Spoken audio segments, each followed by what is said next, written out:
Nicolas Dose, on va parler du commerce en ligne qui sera sans doute le grand gagnant du confinement. Les commerçants et la grande distribution en sont en tout cas ce matin convaincus. Est-ce qu'ils ont raison? Bah oui, ils ont raison. Tout ce qui n'est plus accessible dans un magasin physique reste accessible en ligne. Attention de ne pas résumer cette histoire à Amazon le grand gagnant. C'est certain qu'Amazon se porte très bien. Les profits ont été multipliés par 3 au troisième trimestre de cette année comparé à 2019. Mais j'ai envie de dire Amazon en France, quand il y a 100 achats de vente en ligne, ce n'est que 20 € sur les 100 €.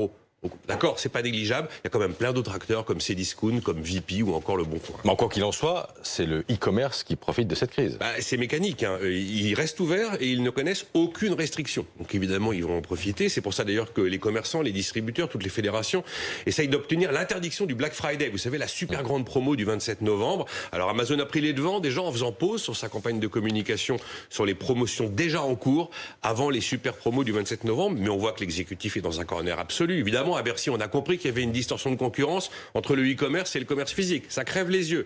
Oui, mais quand vous avez construit tout votre discours sur l'idée que c'était l'alternative pour consommer depuis chez soi et pour limiter les contacts physiques entre les individus, c'est très difficile d'apporter une réponse politique. Bon, mais la solution, ça peut être aussi que les petits commerces se mettent sur Internet. Ce matin, on apprend qu'il n'y a que 30% des petits commerçants qui ont un site Internet. Ça peut être ça la solution si on veut sauver Noël. Le click and collect, c'est une vraie... D'abord, attention, derrière le e-commerce, vous avez des vrais gens, des emplois et des vraies entreprises qui vendent par Amazon quand même. C'est pas qu'un géant américain. Après, le click and collect, c'est une vraie tendance de fond qui progresse. D'ailleurs, tiens, je peux vous signaler une start-up française qui a une offre absolument révolutionnaire. Elle s'appelle Miracle. Et Miracle propose aux magasins physiques une solution logicielle pour pouvoir accéder très rapidement à un système de place de marché sur Internet pour vendre leurs produits.